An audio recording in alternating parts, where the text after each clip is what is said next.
Manager Loftus. And now may I have a motion to approve the agenda? So moved. Thank you, Manager Rognes. Is there a second? Second. Manager Becker, those in favor say aye. Aye. We will just run right down to noting that there's meetings are scheduled at 8.2, and then we'll go to 11.1, review of the preliminary 2018 budget and levy. Mr. Erdahl. Thank you, President White and managers, and thanks for your time this evening. I know that this is an extra session, and it's we've kind of been on this journey since about early in the year to put together the budget for this year. So thanks for all your kind of guidance along the way to hopefully get to a point where we're all are coming together on the same page, and we can kind of see the progress. I do have in front of you at your spots some reprints of some things that were already in the packet, just because I thought it might be a little bit easier to read than some of the things that were in the packet information, but there's no changes to those. Those are the same as that were included in the meeting packet. Also, I sent an email. I wanted to highlight a couple things just kind of as a bit of a preface for some direction provided by the board at its recent meeting last week. One was related to the employee benefit expenses. There was a direction from the board to shift those from the operations and support services budget to the programs where the employees serve. And that's in process. In fact, that will be kind of implemented tomorrow. We have the numbers figured out, and so that will be in process. So that will be included in the packet for the final approval of the preliminary budget. And that, again, that's a net neutral budget change. We'll just shift the expenses from one area to another.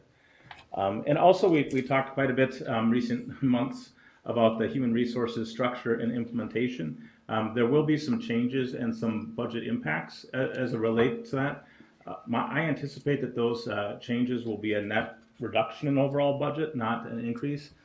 There will be some savings for some positions that are changed and or eliminated, and there will be some slight increases for some positions that are elevated to new areas of responsibility for an assistant administrator, and also some positions that will take on supervisory roles. So when we get all those things kind of sorted out, I'd like to come back to you and have kind of an opportunity to address that again in a few weeks when that's a little bit clearer, when those decisions are made.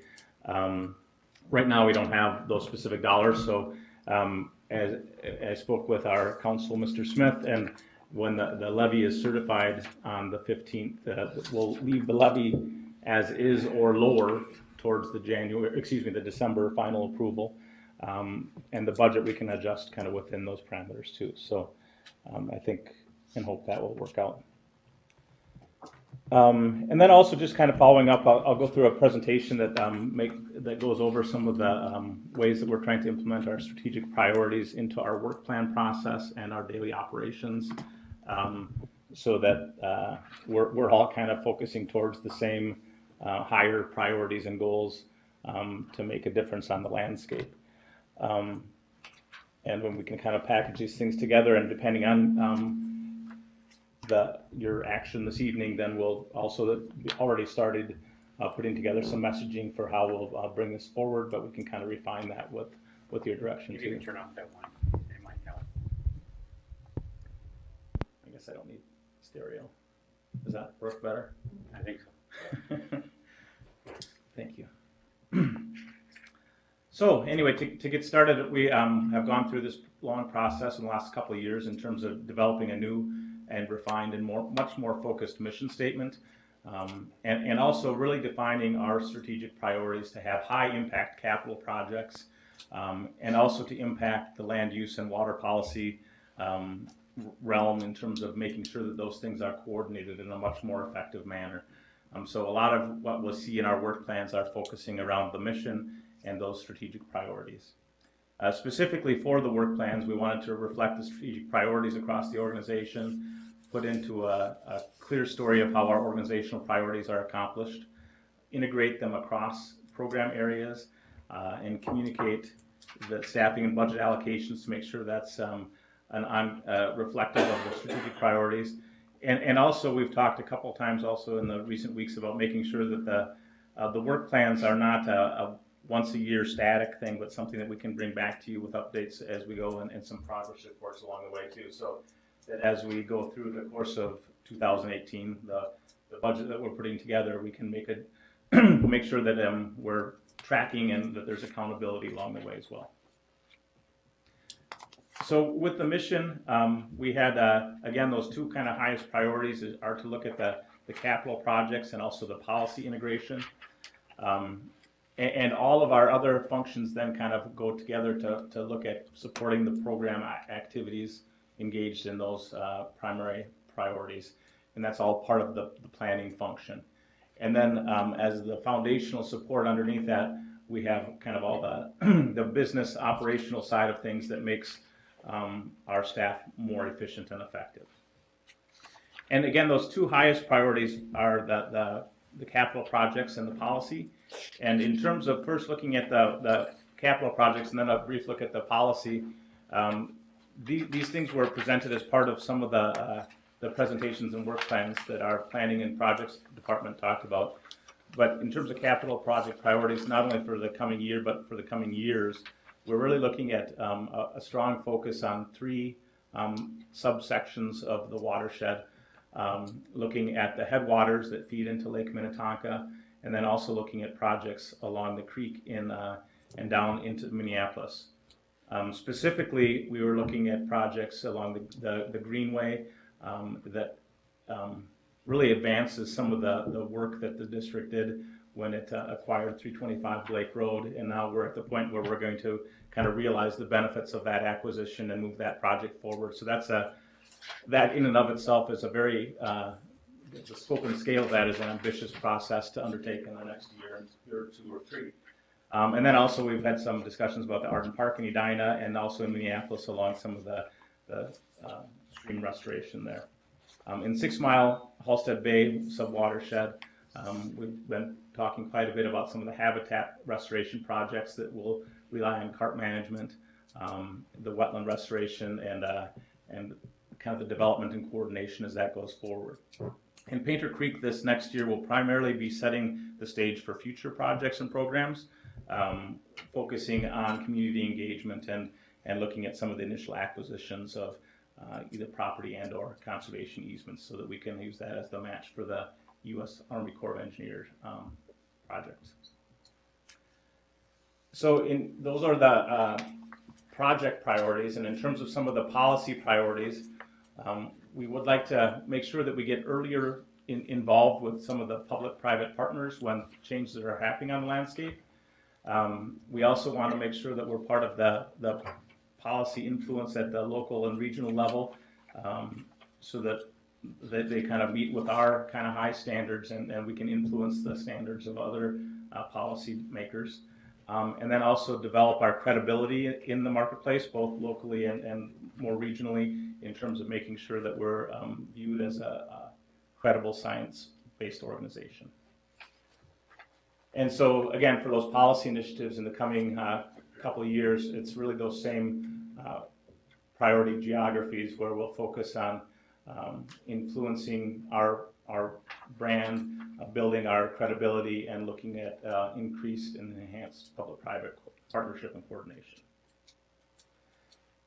So from the project and policy framework, we have all those that kind of feed into those two primary priorities for the organization, and then the work plans feed into those different areas as well. So when the board met earlier this summer, we kind of talked about general agreement around some 2018 budget assumptions that were, I think, first clarified in June 22nd at a meeting. And this kind of goes through some of the list of those things that we wanted to remain, our budgets, our non-capital, non-debt budgets to remain flat at maximum or less, and include up to a 3% compensation increase and 10%, up to 10% employee benefit increase. We talked about putting together the capital program that meets the levy goals, and we've had the discussion of the CIP quite a few times, and we can kind of, will be part of coming up talking about some of the CIP issues there too. Looking at the staffing is really kind of a moving target, like I mentioned a little bit ago, with the human resources structure that was approved by the board last week. That will make some changes in terms of the current levels. So that will be addressed in the coming weeks when we know what those dollar impacts are. The board wanted to make sure that we limited any tax levy increase to 5%. And then there's a few items there dealing with the 325 Blake Road project, which is going to be a significant undertaking for all of you and all of us.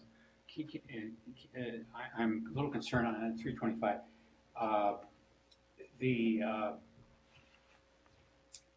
The demolition is going to be considerable, but that isn't in the budget, right? Yes, it is. But that's going to be from mostly grants.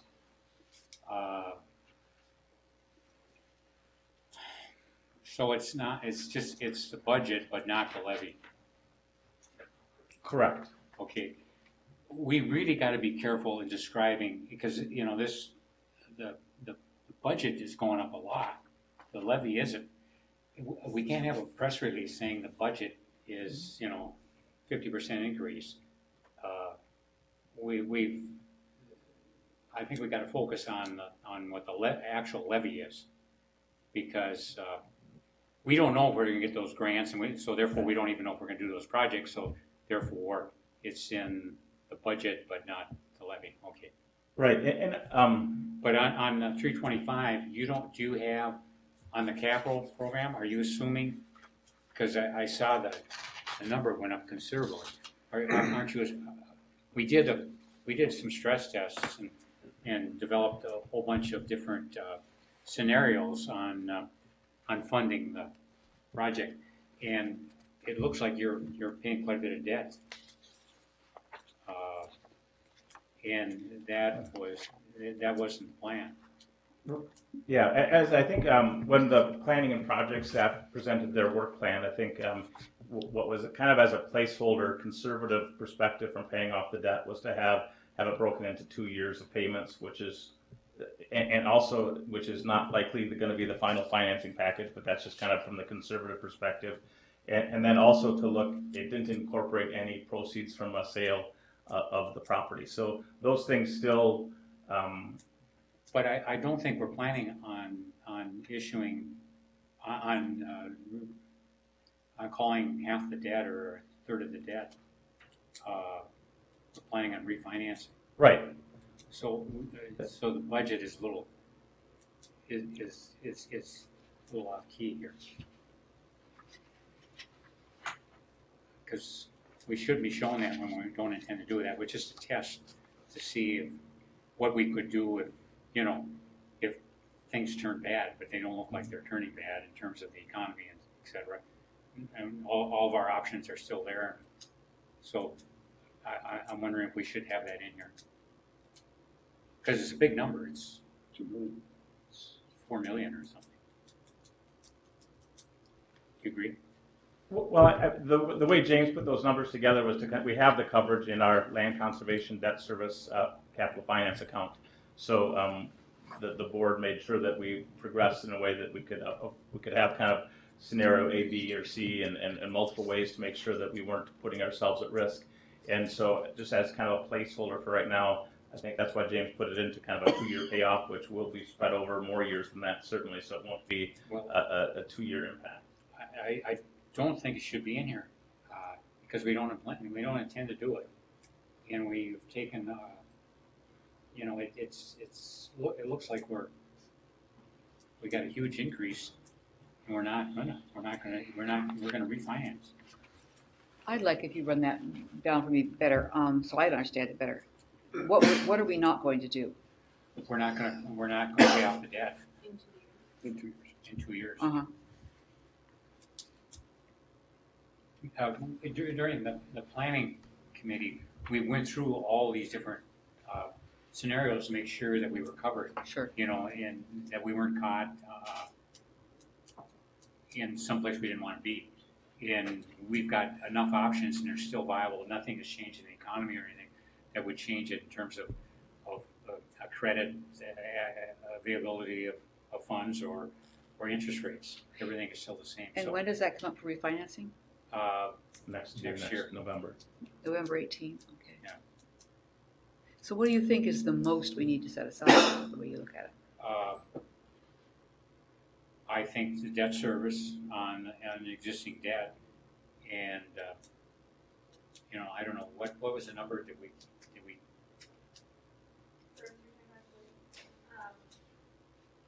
the total is, you know, about a little over 10, so like Lars said, the conservative assumption was split against 5 and 5. yeah, we actually only have to service the debt next year. I mean, interest. The lump payment is, yeah, well, if we, assuming Yeah, refinancing. we're not right, gonna right. pay the whole thing off. It wouldn't be prudent. Yes. I'm sorry to take up this time, but I think it's. No, that's okay. Angelopoulos. Is there a reason why we wouldn't refinance it, and so we're planning that conservatively? No, I think the plan is to refinance. We just don't know the specifics of the refinance package because there's parts of it that are taxable and parts that are non-taxable, and so there's been some meetings with Hennepin County trying to figure out what level of participation they can have, and then as another kind of contingency, we could also go to a bank, so that's another avenue to have several options. So what do you say the chances are that we pay it off in a 2-year timetable? Close to none. Okay. You know, I Is there guess, a number you I guess think is one, conservative? I guess maybe the only opportunity that we would do that, there's some type of proceeds to it from a sale that would accelerate that repayment or something like that. Again, and we don't know those details because it still needs to be packaged for developers.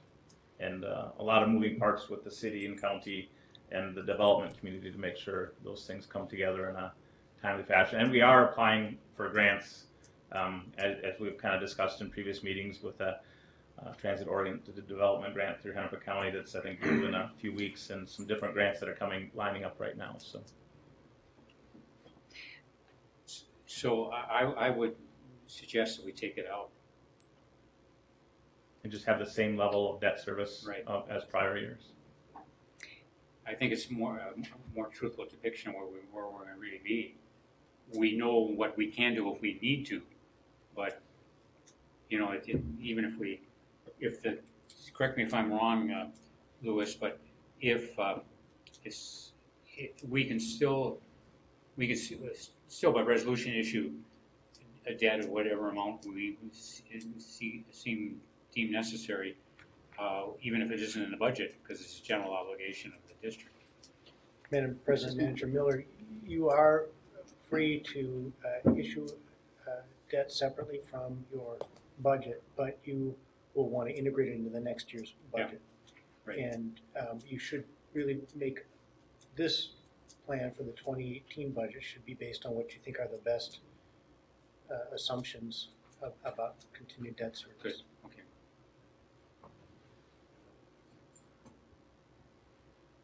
What do you think that number is then?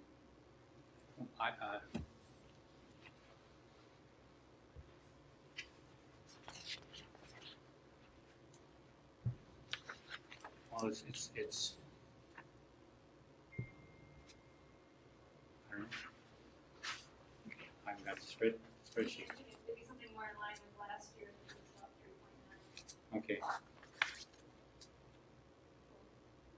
We'll look into whether that's the right number or.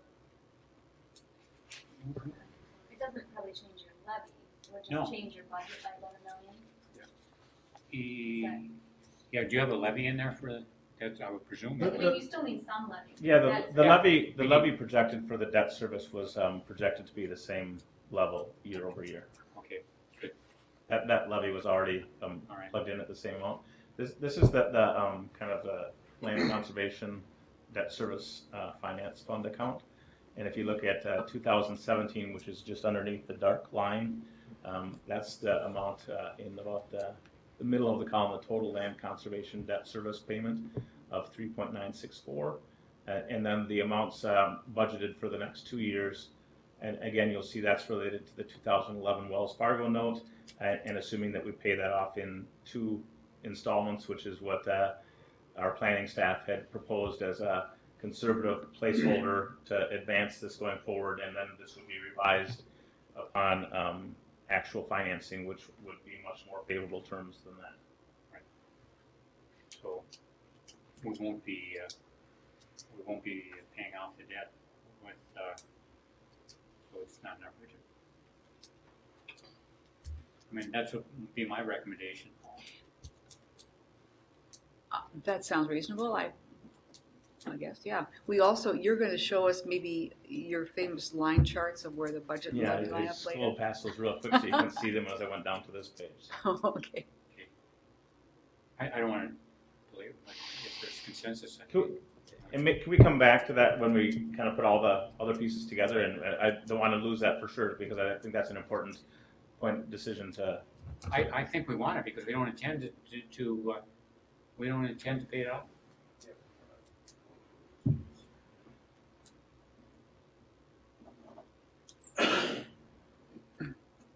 I don't change the numbers here on the chart. We went through that one year. Yeah. We lost the whole. I don't know that. I didn't even want to touch any spreadsheets today because all the numbers were working, so I didn't want to touch them because I thought I'd mess them all up. So it was, but we'll mess with them a little bit to make that change. So these were kind of the agreed upon budget assumptions that we worked with you to come forward and to build the budget, and then kind of just looking at the priorities for the different work areas. Again, these are some of the things that we've already revisited, some of the CIP projects, the comprehensive plan rollout in terms of the policy implementation with working with our local government units, our permitting staff to get involved earlier with development so that we can bring them in for higher and better outcomes. Looking at when we build projects that we also make sure that we're going to maintain them effectively and well for their lifespan, and then also looking for more outside funding for project maintenance and land management in addition to other things. And this is the kind of the total as it is right now for the planning and permitting department. And if you look at the top left of the screen, you can see that 2017 to 2018, there's a reduction that's primarily due to the completion of the comprehensive planning process that will be finished up this year. So there's a reduction there. And then the capital projects and debt service, which is to be amended, you can see towards the bottom, in the flow chart on the bottom right, the capital finance box, it has gone up based on primarily that increased level of, the assumption for the increased level of debt service payment.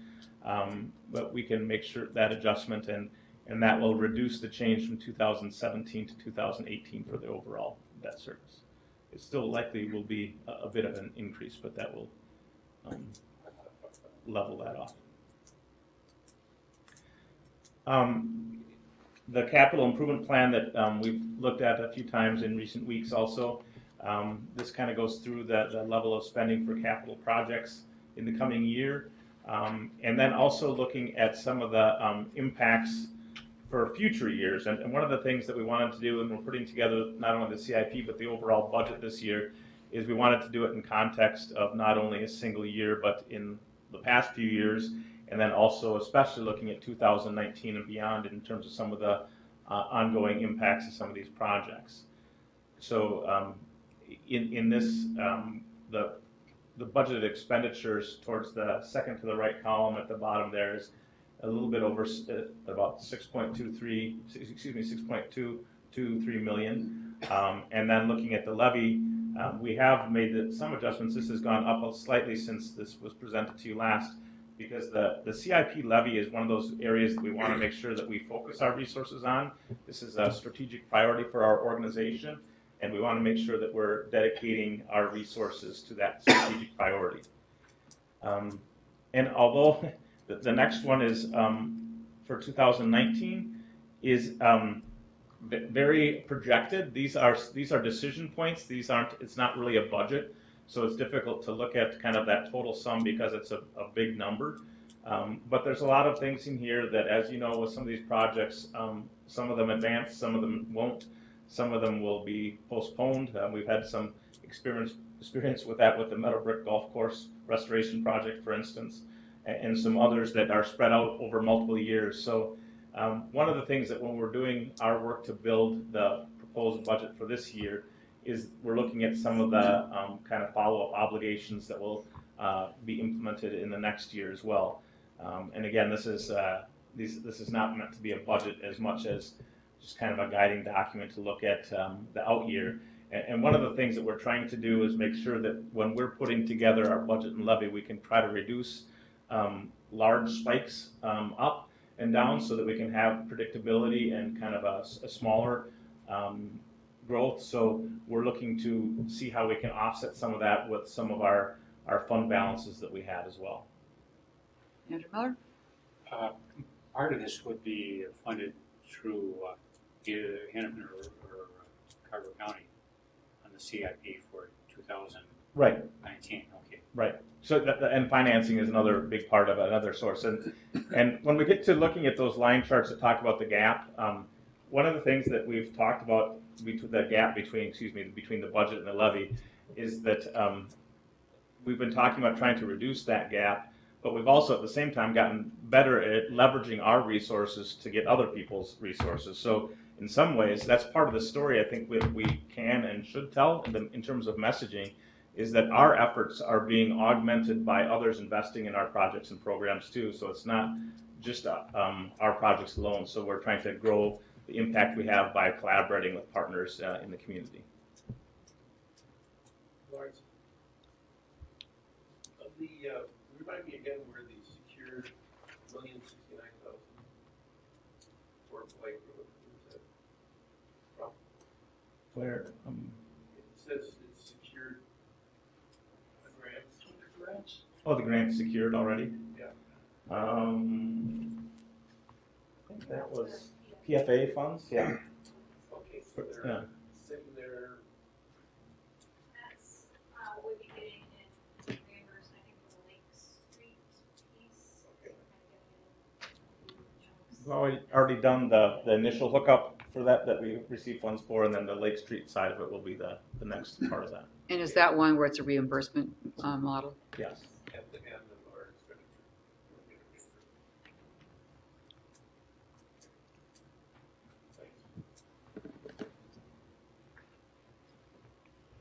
So, and then the next area to bring it in is the education and communication and cost share.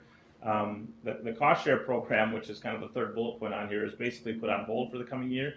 Our education and communication staff will collaborate closely with our staff in our planning and project area to redefine and reimagine what that can be in terms of the best use of those resources. And that will be something that we bring back to you in the future. But the education program is really shifting a lot of their emphasis and focus to support projects and programs directly. So a lot of what they're doing is looking at ways they can support capital projects by our trainings and presentations in capacity building, planning and implementing the facilitation and outreach materials, the site programming and leveraging the growing body of master water stewards to do some of the work that in the past maybe staff have done directly. And the same thing for some of the other communication needs for capital projects to make sure that a lot of what we're doing in terms of education and communication is directly supporting and augmenting what our project staff is doing. So in terms of the budget for the coming year, the big changes here are really the cost share program and also the Cynthia Creek program. Those were quite time consuming for our staff, so that time savings is going to be a doubling down of their time and effort dedicated to supporting our projects and our policy efforts from our planning department. So that's the education area. Manager Loftus? Yep. The education amount is going up from 266 to 402. Can you remind me what that's for? Yeah, when the education program, the Cynthia Creek and cost share programs were eliminated, but there's some elements of those that were still carried forward. There's a percentage of the director's salary in the cost share, for instance, and so that was reallocated into the communications and education. The Cynthia Creek funds were a grant program to augment our educational programming in the community from a lot of different areas. And that was refocused to work with specific partners like the Three Rivers Park District, with Wilderness Inquiry, with some others that are going to be doing some site-based learning programs at our program areas and in our facilities to augment what we had done previously. So it will be kind of a restructured way to get the outreach education into our areas without kind of directly doing it. So it's not new, it's just what we were doing. Yeah, it's kind of refocus. Previously? Yeah, it's kind of refocus. Not what we were doing previously, but it's kind of just I mean, refocus the those areas. activities Yeah. that you mentioned, Three Rivers and those were activities we were doing before, or they're new ones? They are some of them are similar to what was done in the past on a competitive grant basis, and instead we're selecting specific partners that have had good outcomes and that have good track records, and we want to partner with them directly for program delivery rather than having the infrastructure of a grant program that's offered. So it's not a new area of spending necessarily, it's kind No. of a shift or. Yeah. Okay. Is that correct? That's correct. Just tell these, my staff will hopefully correct me if I misspeak. If I see anyone Not jump shy up and about wave that. their arms, Yeah, I'll let yeah, you if know. they're way behind me, or Yeah. like make faces or something. The research and monitoring, again, is really refocusing its efforts to focus on the capital projects as well. They're obviously a large level of involvement in one of those primary focus geographies, the 6 Mile Creek area. Our staff has already been heavily involved in kind of close collaboration with our project management staff there. They're also shifting a lot of the focus from district-wide monitoring to diagnostic monitoring, and also for efficacy monitoring for projects, so that we can measure the drivers and the things that need fixing, the drivers of water quality harm, and then also measure the impact of the projects that we do. The E-grade system will kind of be a continuation of some level of kind of the continuity of data since our start celebrating our 50th year now, and we've really refined and reduced the amount of monitoring that's necessary to kind of continue that statistically reliable data. And then also just being responsive to community needs for support. I know that I had a conversation earlier today with our research and monitoring staff because there was a call that came in about some algal blooms on Long Lake today and what can we do about them right away today, and some of those types of things. So when nutrients flush through wetlands and have an algal bloom, you know, those are the types of things that oftentimes our monitoring staff is tasked to provide some level of response to, or some feedback. So in terms of how their budget process is focused into our projects, and this was again presented as part of their work plan presentation, using kind of their district-wide monitoring, the planning and project support, and then how their personnel and programs will feed into those things. So the overall is currently a reduction in their total budget. This is an area that will continue to have a rather notable change as we implement the human resources structure and plan. So that those numbers aren't precisely known yet, but you can kind of see off to the side. Mr. Dawson mentioned that currently in this budget is his salary up to what his hope for retirement date would be 3/4 of the way through the year in end of September. That will likely change as we implement the human resources structure.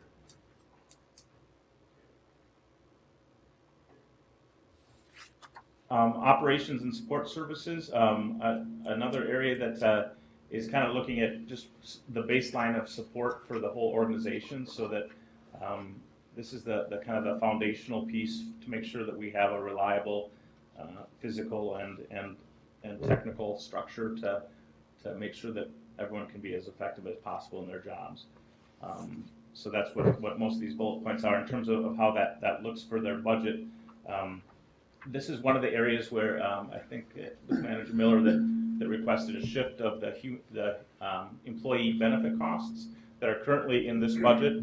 Those are still in this budget here today, but those will be shifted across to the different program areas, like I mentioned, starting tomorrow when we have kind of that full spreadsheet of those impacts that will be given to everyone to update their work plans, and that will be addressed that way. So I believe that was about a $400,000 change, so that will be a change that in terms of employee benefits across the whole organization. So that will be obviously a shift to this budget area too. And then the other things, we're looking at kind of the stability and reliability of our IT infrastructure and doing some IT strategic planning efforts that will focus on a permitting database, a user interface, and also a planning and projects database. All of those things, before there's any dollars actually expended, would come back to the board for your approval as we go along. So each one of those, by approving these items as a budget item, that's not a final approval. All those things would be put out for bid and specifications that would come back to the board for your consideration.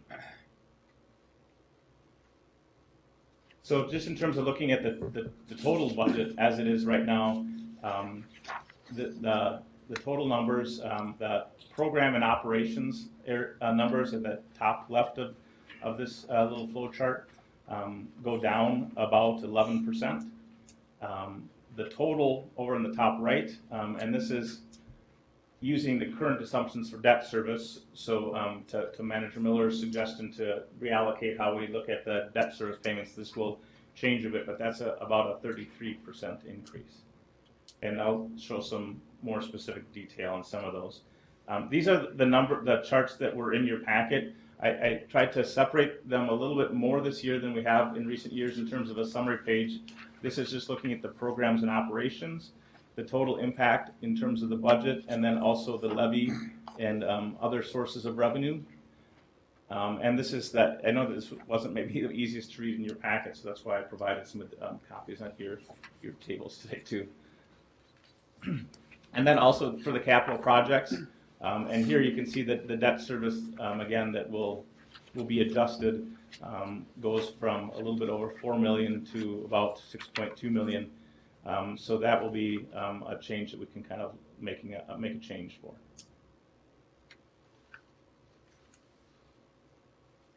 And then the summary page that puts all of those together. And as we've gone forward, I think several of you and I have also over the years looked at trying to package our budget as kind of a programs and operating budget, and then a capital and debt finance budget separate, because I think there's right now we've kind of intermingled those things over the years, so we've kind of compared to the total budget.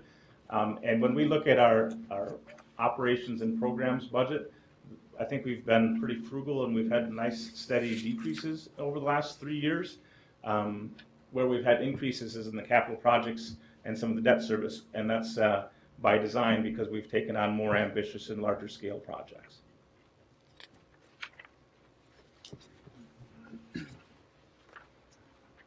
We're living within our means.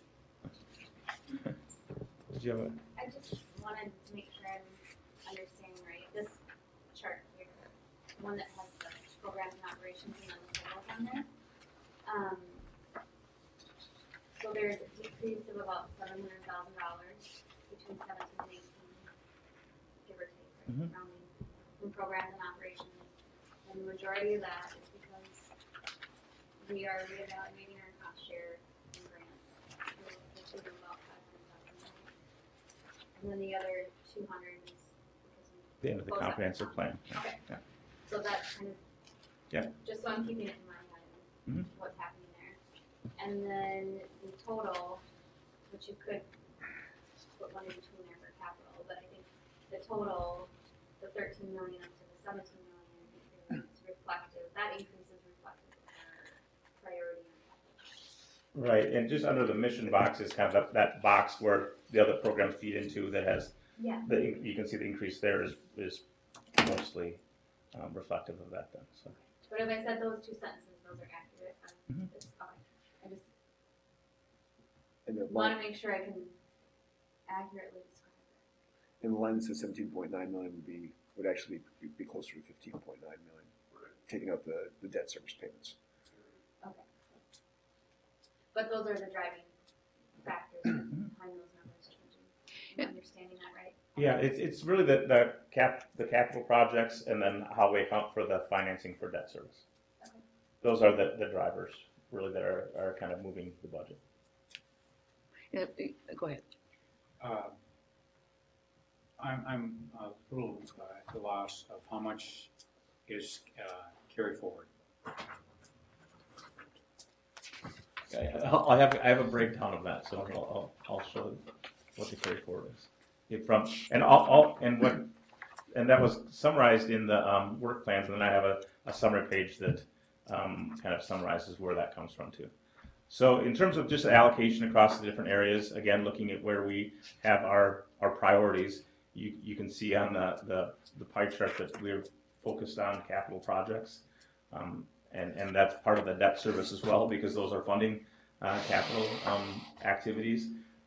So that's the strong focus for our organization with 70% of our budget. So we talked, and I'll get to the question about the carry forward in just a second here, that we've talked the last few years about this time frame of 2008 to 2012 when we started growing the gap.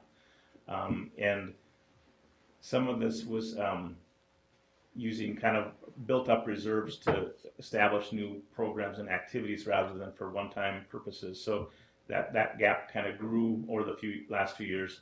And we've tried to start bringing that back in line. Since 2015, we've actually decreased our kind of programs and operations each year. And even in 2017, there was actually a planned and scheduled increase in debt service payment of $1.045 million.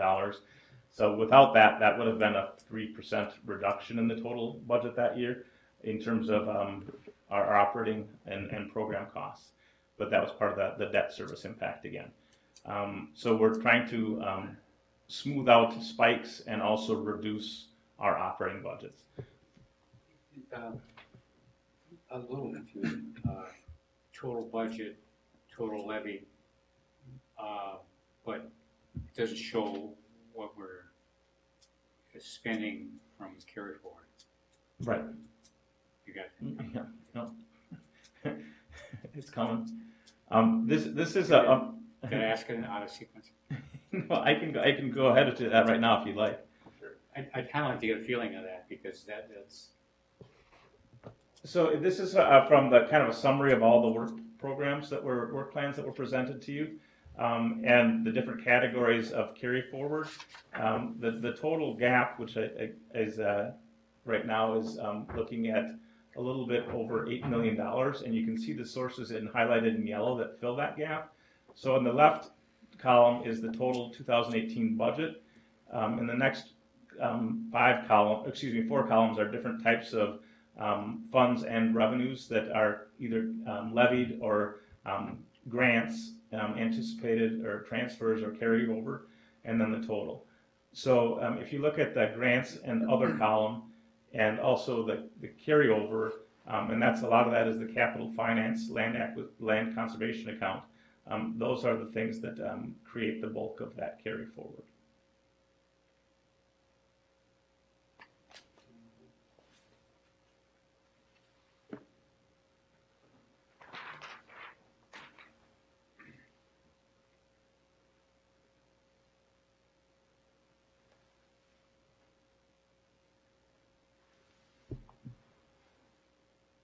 So much for thinking that the carry forward will not disappear.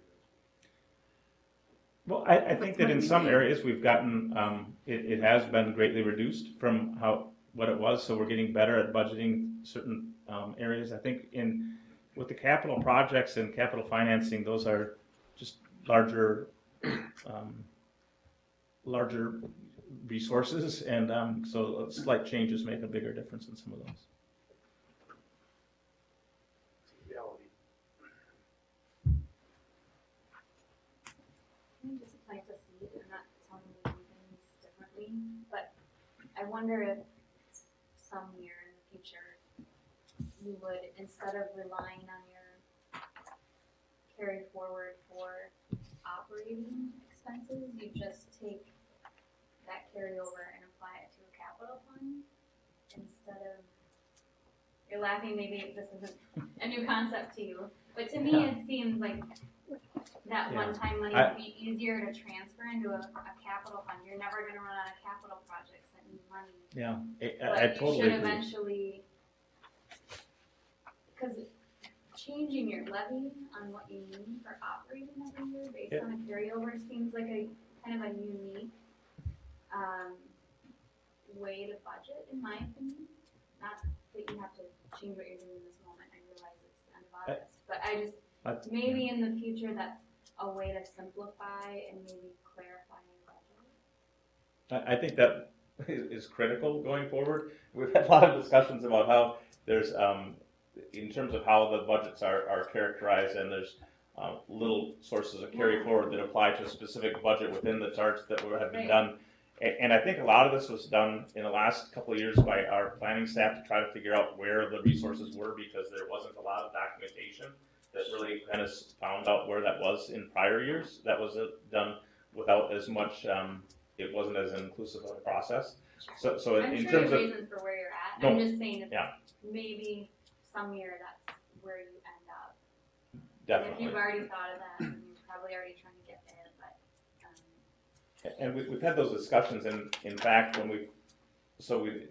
because right now we've used carry forward for every of our little budget areas as a levy reduction, Right. rather than using them as a pooled resource for the organization to look at how to reallocate to its best and highest use. And I think that's a big opportunity going forward. We kind of keep track of both fund balances and annual expenses and revenues all in the same spreadsheet, and I think we need to kind of separate that a little bit. So we've had some internal discussions about doing that. okay. For So it's us. not a new concept. Yeah. No need I to agree. see. Great minds think alike, Yeah. isn't that what they say? Well, I think it would just make your budget so much simpler. Yeah, I agree. Clearer than, yeah, I agree. I endorse your thought. We'll get there. I think we'll get there next year, actually. So that's the hope when we put this together. So anyway, looking at kind of the change that's currently slated, and again, if we reassess the debt service account, that last jump from 2017 to 2018 will probably be about half that. So, but that will still be an increase over prior year. And just But in the past, it was bad because we were, yeah. but in the future, because we're getting outside grants, we should describe it a little bit differently.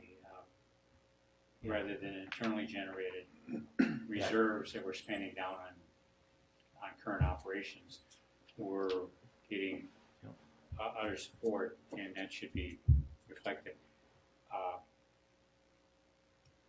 I don't know how it should be reflected, but it should be described somewhere. And this kind of shows, again, just breaking out the operations and programs total and also the capital projects and debt total. And you can see that the blue line, the operations and program total, is going down about 11% this next year, largely due to the changes that the manager Loftus just mentioned. Our total levy is, actually we kind of zeroed in on about a 4.5% levy increase rather than the 5%, and where the big changes are with the capital projects and debt total. So those are the increases for those different categories.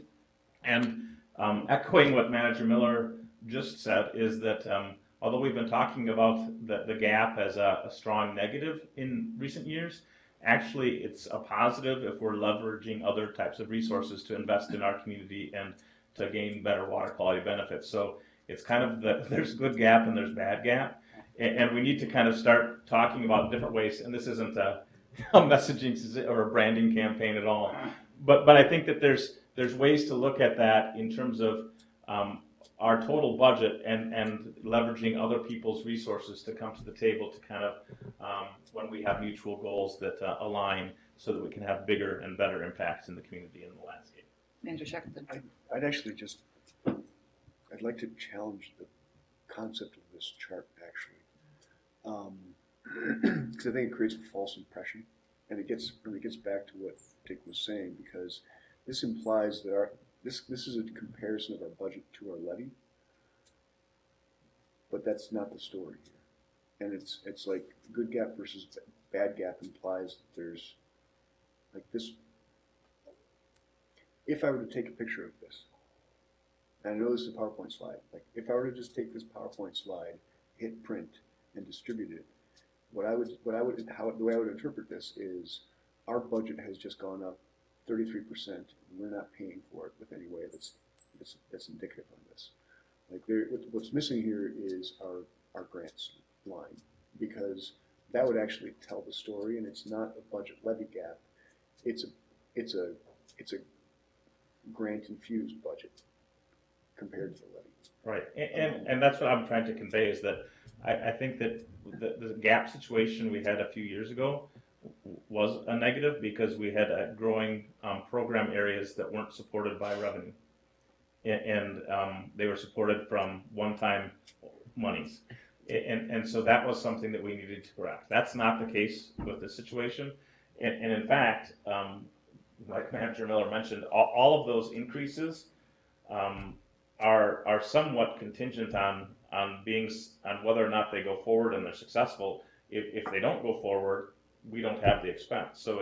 But in terms of just putting together a budget, it's a starting point. And you're right, it doesn't have all the revenue sources in here because when we total up the revenue sources, you can see that there is no gap. Because when we add up all of the carry forward and the other revenue from grants and partner funds and all those things, the gap is zero. And that's the next stage of that, which. But that line needs to be there. You can't just have expenditures in part of the income. You have to have expenditures in all of the income. So you're gonna have to have another line that says levy and the second one that says grants. I mean, I think it may be the wrong vehicle to tell the story now because since our grants aren't. I mean, I know you get it. I'm just like my only concern with official documents like this that don't tell the complete stories, then they can be used against us. And I know that's not your intention. And I know it's not your intention.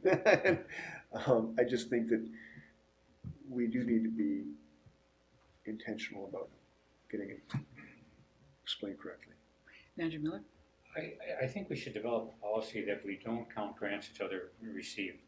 And we amend the budget at that time to reflect the new funds that are available and then put it in the budget.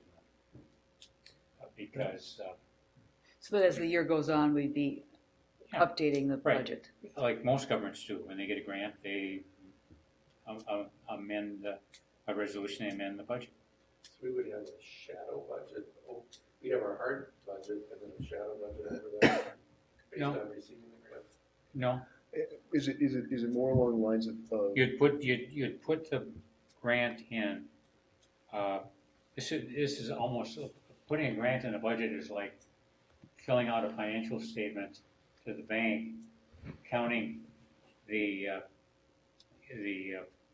Powerball the ticket. gift, counting the gifts that your elderly parents may give you. Right. You know, A lot of different-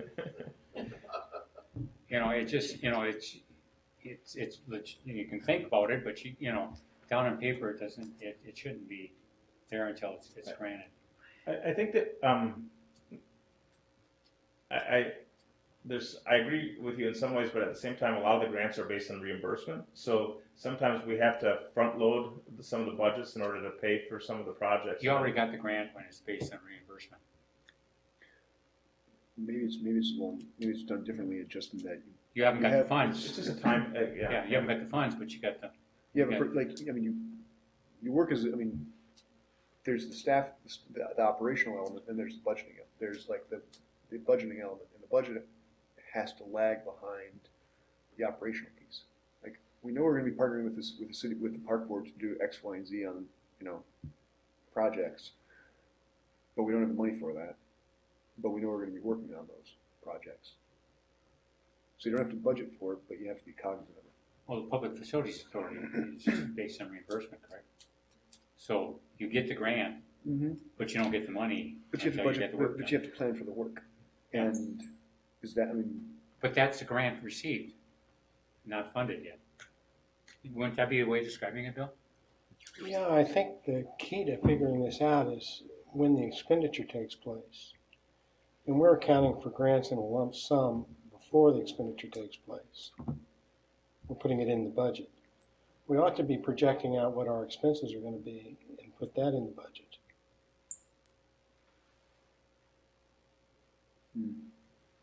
And identify it as being covered by.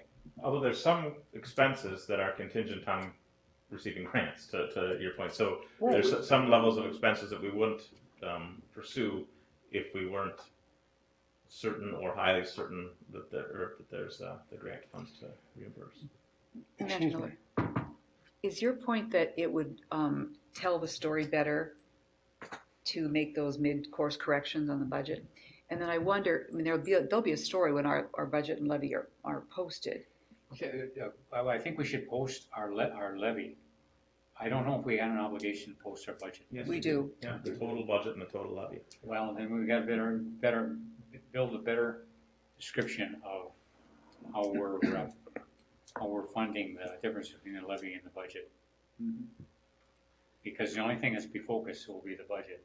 Yeah, and President White and I spoke earlier this week about the line charts, and I wanted to bring those back because we've referred to them quite a bit in the recent years. I don't think, to your point, Manager Shackleton, I don't think that's part of the public hearing process. We need to repackage that to demonstrate that we have the various sources of revenue outside of our levy and resources that help make these things possible through leveraging our resources. A lot of the projects going forward on the CIP, the CIP structure is really kind of built on some pretty significant assumptions for partner funds and grant. That's been only get bigger over time. The way we approach things like projects. When we put it in the budget, we're pretty sure that we got the sources and uses pretty well figured out on these projects. Isn't that correct? Like in 6 Mile? I mean, there's a vast amount of projects to do, but there's nothing in our budget that we're not going to accomplish next year. So my understanding of that is that the grants for 6 Mile that I'm familiar with are going to be reimbursed for expenditures over 3 years. So it's not a true reflection, the budget isn't a true reflection of our costs. It's a reflection of our commitments, our plans, but it's not for the year. I think you're referring specifically to the Wasserman West project, where that's going to be refunded from park dedication funds from the city over a 3-year period. There's other parts of the 6 Mile Halsted Bay subwatershed effort that will be financed through Carver County, which will be a little bit of a different mechanism, hopefully somewhat similar to what we've enjoyed with Hennepin County. Ms. Christopher and then Manager Shackleton. Well, just to Manager Becker's comment, in most cases we do, the budget is what we think the expenditure will be in that year. There's some exceptions, like for the Arden and Meadowbrook projects, we've just split the budget 50-50 over 2 years. So we don't know exactly when construction will take place. It might start in the winter and kind of spring in both years. And so that is just kind of an approximation that might be a little high. But in most cases, we are splitting the expenditures over the years. That's good. Manager Shackleton. All right. Manager Miller, do you have your hand up? Okay. Back to you. Well, this was just demonstrating kind of where the other sources of revenue are that need to be kind of better defined, so that we're not talking about the gap, but talking about a diversified revenue base for our projects and activities. This is Go the back to the gap thing, that slide. I know you got kind of just, Yeah. you didn't get to finish. The good gap, so- bad But gap. we'll go back to that? Yeah. Okay.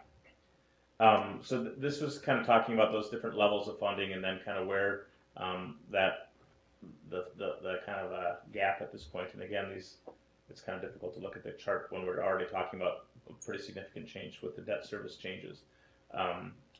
So looking at the gaps for budget and levy for the different categories and what that is, and then where those sources are from.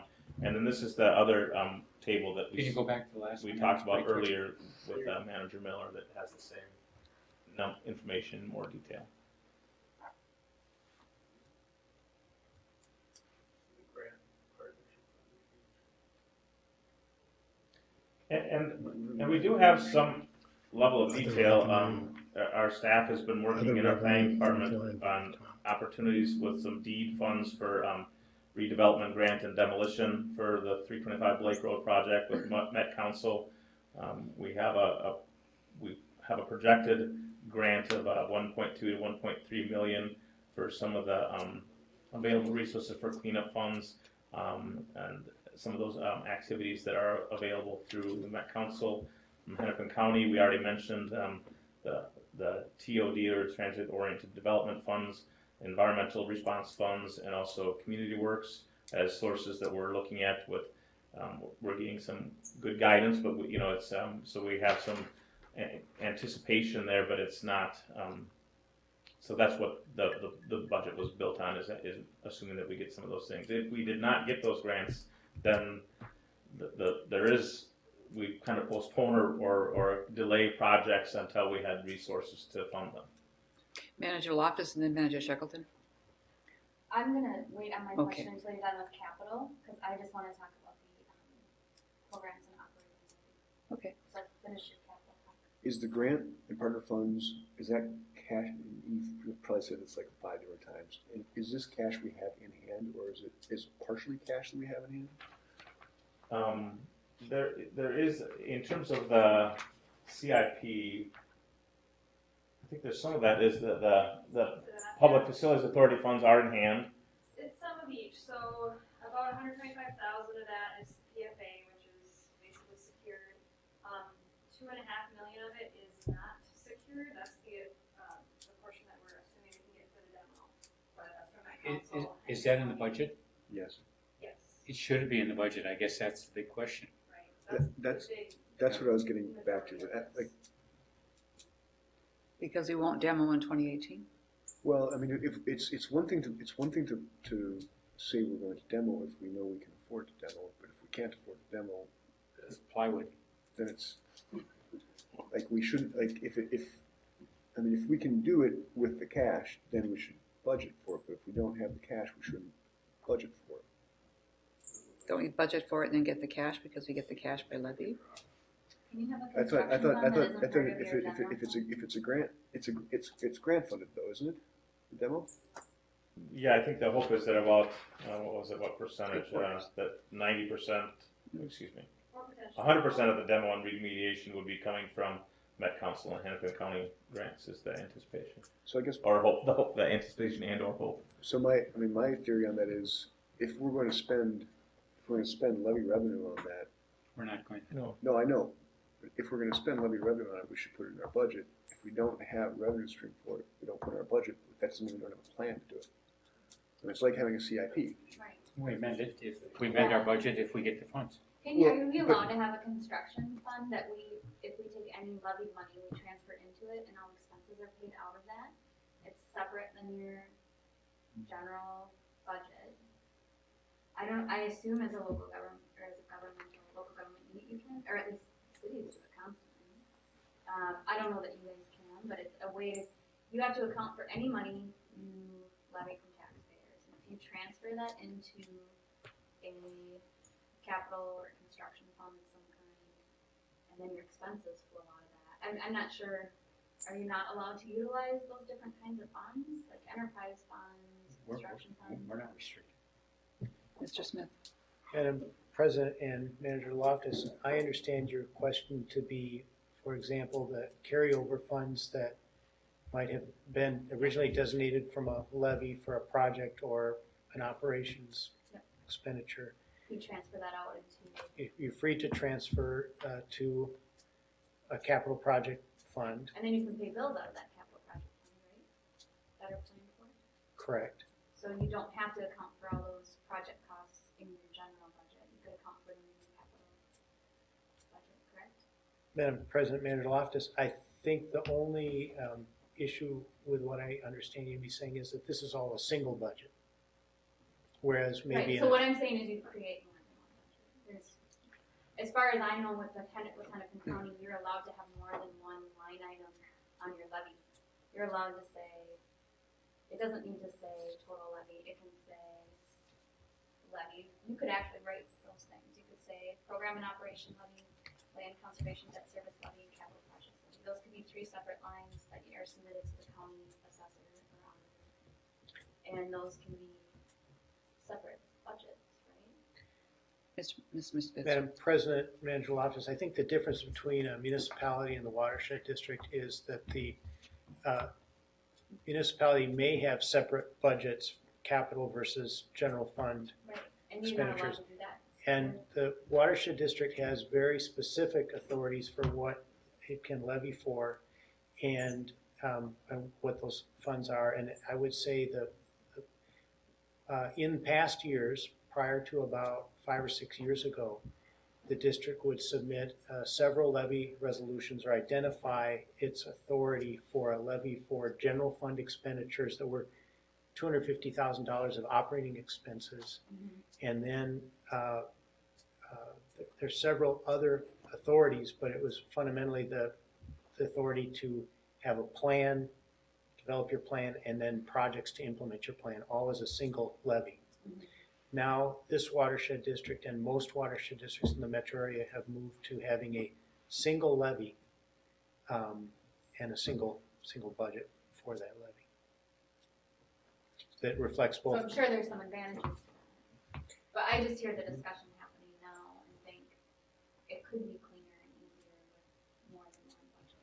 But maybe if there's advantages to having a single and where you're at, then maybe the idea is not valid, but it clears up fluctuating expenses and revenues, because what you really need to account for to the public is the fact that you think you need 3.1 million for land conservation and debt service and 1.8 for capital projects. No one expects that to be the total amount exactly every year. So you're probably saving for multiple years for big projects. So that goes somewhere, and then all those expenses come out of that somewhere where that money is saved, right? It doesn't necessarily show up in your general budget, does it? I would think it does. Because that seems to be where I hear the confusion is. It's having to have a 17 million budget for heavy capital projects. Maybe I'm missing the point. Well, so but- no, I mean, the point of my questions was because we don't have a $17 million budget. We have a $13.3 million budget. Right. When you take out the grants and you take out which back to that gap, it's actually narrower than it has been in other years. Manager Miller?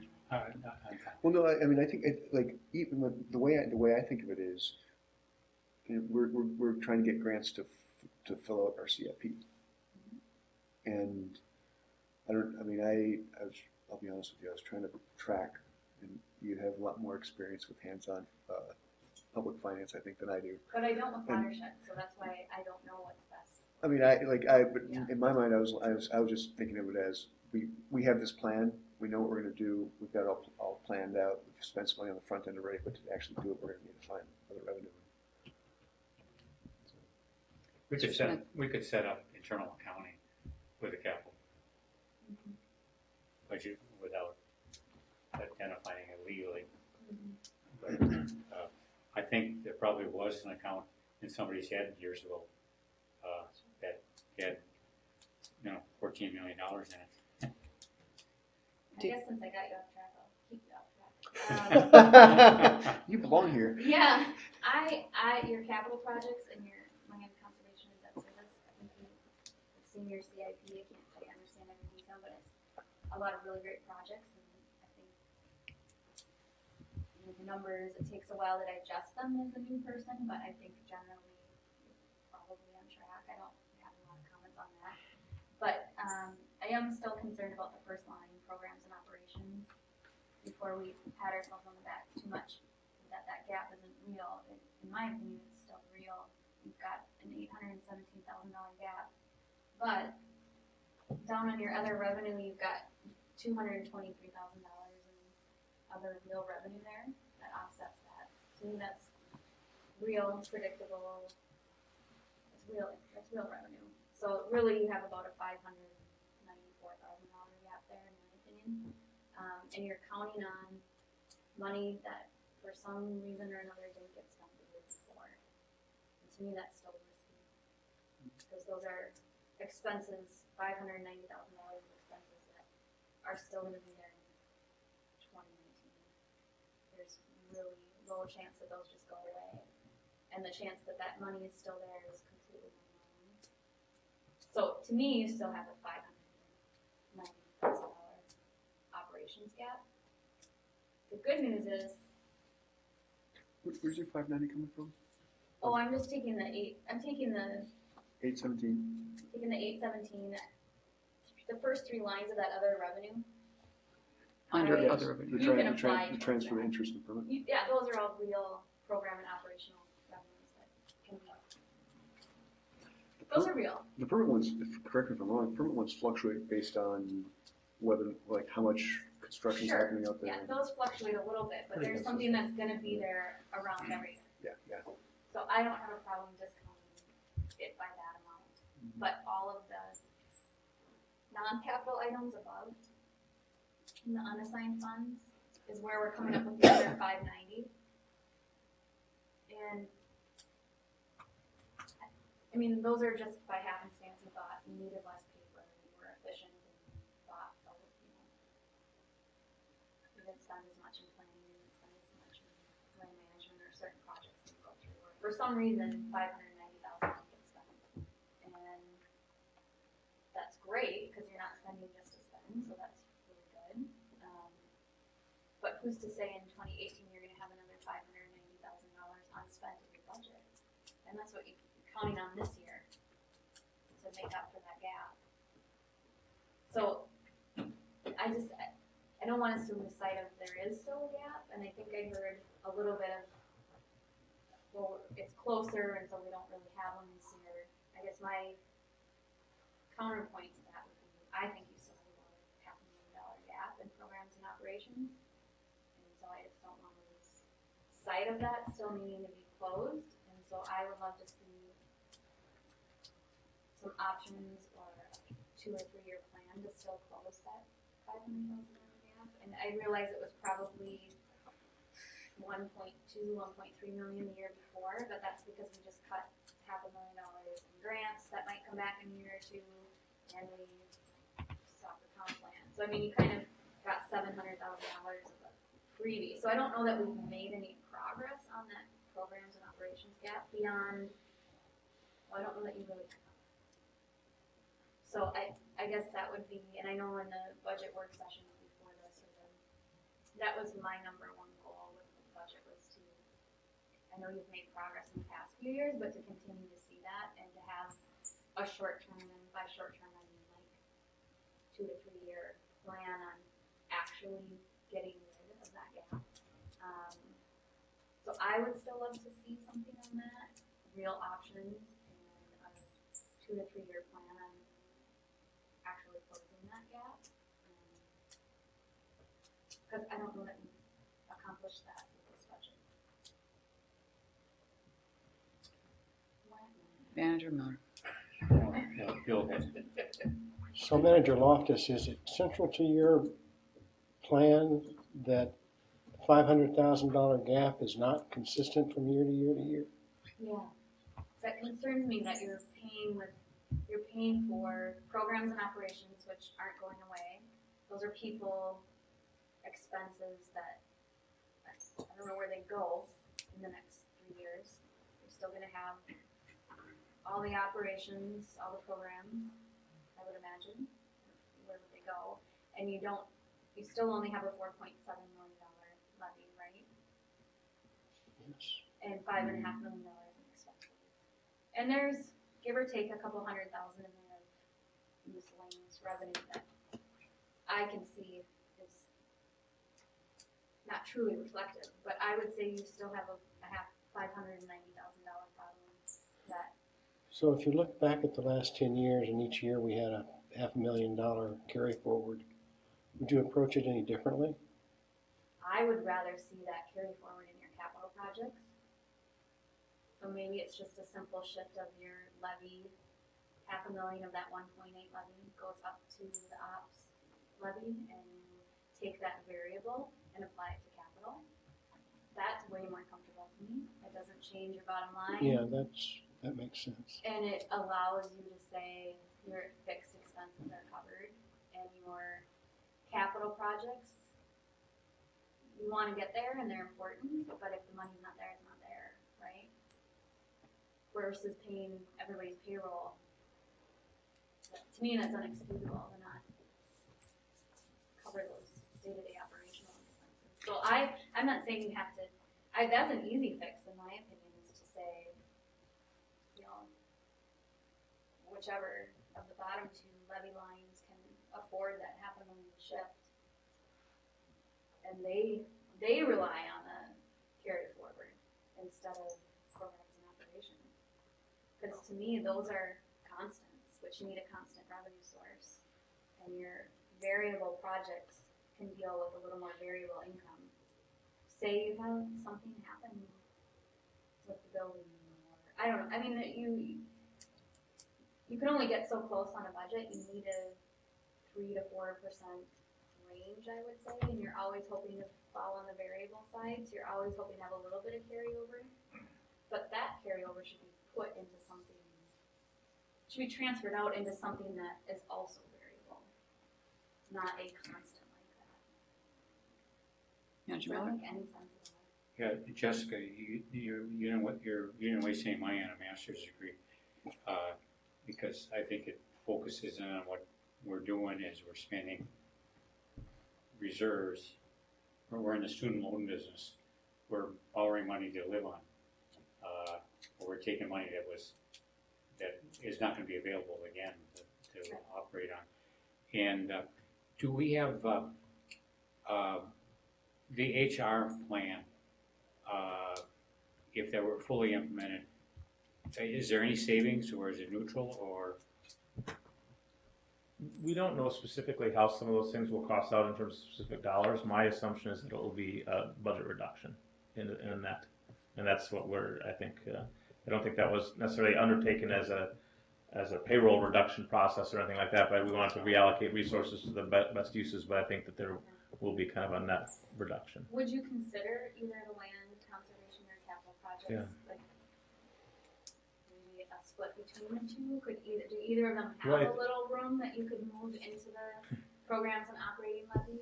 Yeah, we kind of did, and again, I think it's kind of the approach to how we look at the budget development process, because I'm looking kind of at the expenditure side and how we can fund those things, and some of the staff has looked at the available levy and trying to see how we can do that, and I know that James has talked quite a bit about trying to increase the capital projects levy going forward, because we have some pretty significant needs going forward. So when we visited this last, that I think at the first meeting in August, I think the capital projects levy was 1.4 or something, I believe it was at that time. So we reallocated to demonstrate the focus on capital projects and priorities to actually do that in the other direction. Whether that was incorrect direction or not, that was, I think from our planning department, that's a focus, is to grow that levy support going forward. I think that's the mission. Right. So that's appropriate. I think you just have to, I guess, my one budget goal is to get you Right. with your regular expenses having more regular income. And some of that gets back to kind of how those carry forward funds have been accounted for the last several years, is because it almost builds in a structural gap by its nature. So there's some things that are almost annual. The fact that we have had 4 district representative positions in permitting, but we've only ever had 3 district representatives in there since I've been here for the last 2.5 years. So that, there's an automatic kind of savings built in because those funds aren't expended. And that's not, going forward, we need to clean up those things, and I think that's kind of part of the plan. But for instance, that's permit administration. A big chunk of that is kind of related to that. There's also in the permit administration, there was a fund that was established a couple of years ago to dedicate their time and resources to look for opportunities to engage earlier in development processes, so that we can kind of have some of those higher level outcomes, and some of those efforts need to be kind of re-emphasized or focused a little bit too, because sometimes we haven't figured out a good way yet to expend those revenues either. So Always a question of priorities. Capital projects are a mission priority, but budget structurally, if you want, that would be my, or one of the options that should be looked at. Manager Miller, Bill's got. Manager Becker? This is a question, Lars, about the mechanics that you use to allocate the carry forward. Do you accumulate it out of the different programs in a central account and redistribute it when you're doing your budgeting? Or does it stay in the program account? That's the part of this change that we've been trying to get to so far. It has traditionally stayed in the program account, and it has not been accumulated into kind of looking at other kind of resources. So that's one of the directions that we need to get to. So there's a decision that's being made without the participation of management. Those carry forward are kind of earmarked as kind of levy reduction in terms of trying to be less burdensome on the levy, but I think that kind of then continues and perpetuates that gap. So that's where we're not. That's just bad. I mean, I know you know that, and so you're trying to slowly correct it, but.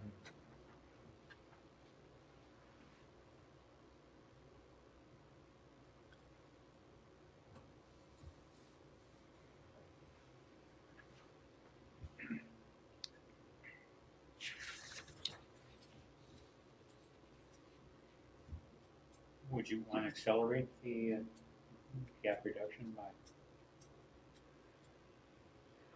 Well, I think I would love to see what the options would be, and I guess I'm comfortable, and I've said it enough times, I just really want that levy in the budget to match, because that's your one ongoing consistent thing. There's options to get there, right? right. And I think also in recent years we haven't even really separated those kinds of capital and debt service from other operational expenses. So we're just kind of now finally trying to look at them as a kind of a separate category. So is there a way to move numbers between, or allocate them towards programs and operations, or?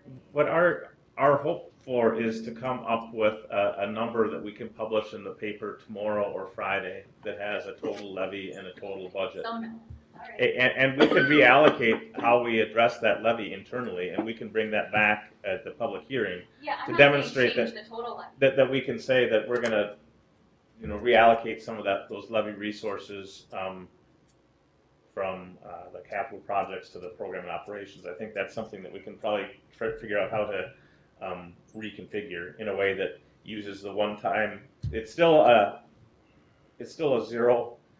zero-sum game. So it would be allocating those one-time resources towards the capital projects rather than towards the And operating maybe- budget. I'm curious if other board members do. I don't want my comfort level to impact the budget here, but to me, that makes so much more sense to take the gamble on one-time things versus the gamble on expenses we know are gonna happen. So I think to kind of move that forward and still get to kind of our targets and kind of that from a practical perspective, I think if we tried to reallocate some of those things and shift the balance this year, and as part of that also put together a 2 or 3 year plan to say this is how we're going to reduce that programs and operations budget to zero, or as close to zero as we can get going forward. Manager Miller? Well, your comfort level is my comfort level, I'll assume. What? Because, I don't know about that. well, I think Everybody you had a lot more experience than the rest of us. My comfort level is always been in examining local units of government, whether they can pay the bonds that you sold for them. But I think we've got to go a little deeper than that. I don't know why we're not addressing the issue in a quicker fashion. 2 or 3, we've been working on this for 3 years, and we're getting there. But I think it's incumbent upon us to spend the money that we can afford to spend, and not rely on you inherited bad practices, and it's not your fault, but what you're expected to do is figure out how to bring the practice in compliance a lot quicker than 3 years or so. Because, you And I know, was suggesting that timeline just because Manager Loftus I had know, said yeah, so. No, I didn't mean to say that we we're could. kind of Right. talking Yeah. generalities here, Right. that's not, I wasn't suggesting a specific target or timeline. but I said that, yep. Right. Just knowing it takes time to change practices. well, it's only a motion. You know, that doesn't take much. My point is that I think we should have in adopting, I know the levy thing is, you've got a timeline, which is tonight, I guess, you gotta have an action. And, That's why we're here. but I don't think we'll adopt the budget at the same time. At least that's my preference, because I think there's a lot of questions that have to be answered. We have to publish a budget number. Yeah, but we don't have to adopt it. Madam President, Mr. Smith? managers, you must adopt both a budget and a levy by September 15th. But we can amend it, Correct. okay? Make it clear that it's a preliminary, legally, we're It's a adopting the preliminary vote. budget. But in terms of our policymaking, it's preliminary, it's not final. Mr. Madam Smith? President, Manager Miller, I think I understand what you're saying, and I agree. Just from a legal perspective, what you're required to do is adopt a budget of what you believe as a board you're going to expend next year, and adopt levy that raises the necessary funds for you to be able to make that budget. And if in doing so you've identified other grant resources or other revenue that you're comfortable committing to, then your budget has both sources of revenue and anticipated expenditures that align. Okay. If during the course of the rest of this year and into next year, you discover new grant resources or reasons to reallocate funds from one fund to another, and make other adjustments, you can continue to amend your budget. But fundamentally, it's still the bottom line of that budget that you adopt on September 15th is consistent. You have one other thing I might say is that you may, before the end of the year, take further action to reduce your levy if you determine that that's in order. I know these notices are pretty legal, but can we describe the budget as consisting of X amount of levy and so much grants and so much reserve funds? And President Manager Miller, yes, that's perfectly appropriate. You're trying to be as transparent to the public about why you need to have the levy that you propose and how the budget is reconciled with it. And I Mr. think I think in the past years, that in my limited experience here, we've just published two numbers, a total budget and a total levy. And I think to your point, there's nothing that restricts us from adding those other sources of revenues that Right. makes that budget get balanced. And the only thing that our friends and neighbors pick up is the budget increase. Right. And, no one focuses on the levy. So the degree that we can describe in the notice, And we can certainly do that in the packet for the public hearing and in that presentation to reemphasize that. But I think that's a good idea to do that in the official posting that needs to be for this either tomorrow or Friday also. is that, help? And we have to meet our deadline, that's for sure. So And- I wasn't trying to derail, I just Mhm. wanted to make the point That's of, an I excellent still point. think there is a gap there that I would love to see addressed. And as Mr. Erdahl said earlier in the presentation, we'll be getting periodic updates and discussions through the year, so we're not just setting that budget on a shelf. We're actually, it'll be a living document. I think that's more likely the saying. So, I think what we need this evening then is a motion to authorize publication, or do we have to accept those numbers tonight? No, we accept them on the 15th. Be modified? And We'd like direction to see what the total numbers would be, so that we can publish those and say that that's based on it's not a board approval of that budget, because that will happen at the 14th. But it's authorized staff to release those numbers or something to that effect. I can't remember Mr. that Smith, terminology. I'm calling on Mr. Smith. Madam President, I would just recommend that you adopt a motion authorizing the administrator to publish proposed budget of X dollars for 2018 and a proposed levy of Y dollars. And note that your budget is based on other sources of revenue to support your proposed expenditures. That it makes sense. And then what you're doing tonight is not adopting that budget or levy. That's what you're letting the public know, that you're going to have a public hearing, and you're informing the public what the proposed budget is so they can comment Okay. and levy. Mr. Miller. I'd want or it'd be my hope to see the budget not include the numbers for debt service that we're not gonna levy. So the number would be the 2 million, whatever it was, minus what we're just going to carry forward the same debt service as before as the number? Well, no, I think she's got a number. Well, I mean, I just know what our budget was for last year.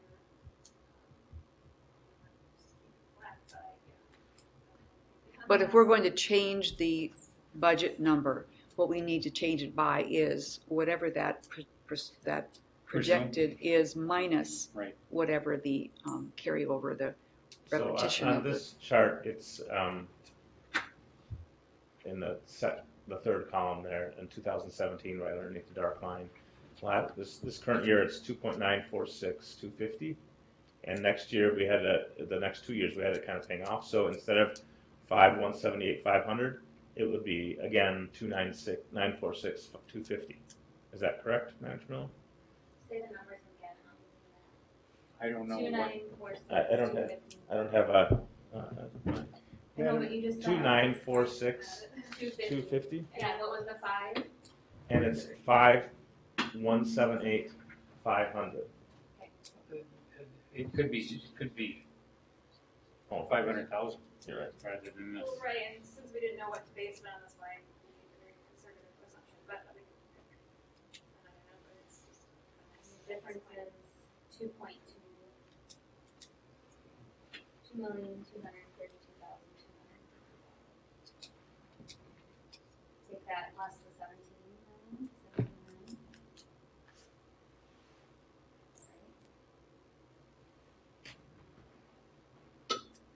So the budget would be $15,714,258. Sound right? If we're forced to crunch the numbers on the spot, which kind of stinks, Well- but maybe it's close. I think it's too high, because, Well, based on the numbers. you know, And that's just looking at the impact of that one note, not the other ones. So we need to go. the 2,000,009 would included a balloon, and That's not The balloon next year is $10 million until we refinance. yeah. And this is obviously the problem with last minute budgeting. So we could publish the Part of- numbers that were presented and then make the calculations prior to the 14th. You could give direction for the administrator to take the comments tonight, refine the numbers, and with what numbers he comes up with in the morning for budget, he would publish those. The levy numbers aren't supposed to change, right? Right, the levy would stay, the levy was consistent for the debt service Right. year over year already. So that wasn't impacted, so. We'll make a motion to say the levy amount that was proposed, and then a budget amount to be determined by Lars after taking in your consideration tonight. Right. You'd have to calculate that in the morning, because we Mr. can't Smith. probably calculate it here. And if I may, President White, to Manager Miller's point, and I believe what Lewis was referencing, if like you're talking about the Hopkins cold storage debt, and it would not include the balloon, and it would go back to previous year's payments, the board still has the opportunity through upcoming meetings to refinance that, get to know the numbers, and if the numbers are different than what's budgeted, make a budget amendment at the time of the revenue sources becomes available. So I think if we look at last year, 2.9 includes the balloon, you could go to previous years, budget at that amount, going to refinance, this is going to be a board action. Well, it's pretty close to 2 million, Okay. short $200. Mr. Smith? So 5178, 5172. Madam President, the one other note that I heard the board discussing about your budget is that the current proposed budget includes expenditures that are based on grant funds that have not yet been obtained or committed. And you had some discussion about reducing the budget and not making assumptions about those grants. And if that's still your desire, you might want to give that direction as well. Can we do this without having a number that we adopt tonight, where we can say, based on these assumptions, generate a number? Is that acceptable? Tonight, yes, you can, it sounds to me like your action would establish the proposed levy for the publication and a proposed budget, and for the administrator to finally determine the budget to be published based on the debt service change that we've discussed, taking out expenditures that were based on uncommitted grant funds. And I think with that, he knows what the number is to publish. Is that correct, Lars? Yeah. I guess Mike is in tomorrow, right? James picks a bad week to be gone on vacation. There's he'll be never a surprised good when he week, gets is there? back. Yeah, I think that's clear enough direction so that if there's a contingency on grants that are unknown, we can take that out. You know, we had talked about just the opposite last week when we were talking about the Sarge Sam's funds for the project. We talked. Currently, that's how that one is anticipated. It's not currently in the budget because we haven't received it, and so those expenses will only happen when we get the confirmation of the grant. We had talked about changing that to put it in the budget, but we haven't. That was kind of managed a little bit differently. So this will be kind of using that same approach that we've talked that we currently are for using for the Sarge Sam's Outdoor Heritage Council funds, or the anticipated funds, or hoped for funds. So one question for Louis. So when we do get these grants as they come in, what formal process should we have for amending budget? Because I don't think in the past we've amended the budget when we got grants and stuff. And I think we should. Mr. Smith? Madam President, Manager Miller, I think in the past you may have maybe established a budget anticipating those grant funds. That might be one reason why you didn't amend your budget. But if you're going to follow this approach, then upon receiving notice of a grant award, then you would you have a grant agreement that you typically have to authorize execution for, and then you'd also amend the budget at that time. Good. I think that. And that budget that you amend would still be consistent with the bottom line with your levy in terms of what the revenue source from the levy was. One other Excuse me, piece, Mr. Manager Becker. but it wouldn't be consistent in terms of total revenues. Correct. Okay. One other piece of business, we have not accepted work plans. I think we've done that in the past, not approved, but accepted. And I think we need to do that also. And that would be subject to moving the benefits costs from one line to many lines. Does that happen when you approve your budget on the 15th of September? Do that ahead of your preliminary budget? What we've done before is the work plans were presented, we accepted them. It doesn't mean we approve them, it doesn't mean they're written in stone, but we accept them. And we haven't done that yet this year. Accept them but not approve them? That's what those have before, yeah. And you want to do that tonight? Even though Yes. we don't have them in front of us or in the packet? Madam Mr. President, I'm Smith, wondering if you might put that on another night where it can also be on your agenda. on the 14th. Sure. Let's do that. They haven't changed since we went through them. Right. By the 14th, we'll have the change. And they would be included in the whole board packet for that evening already, as part of the budget hearing and presentation.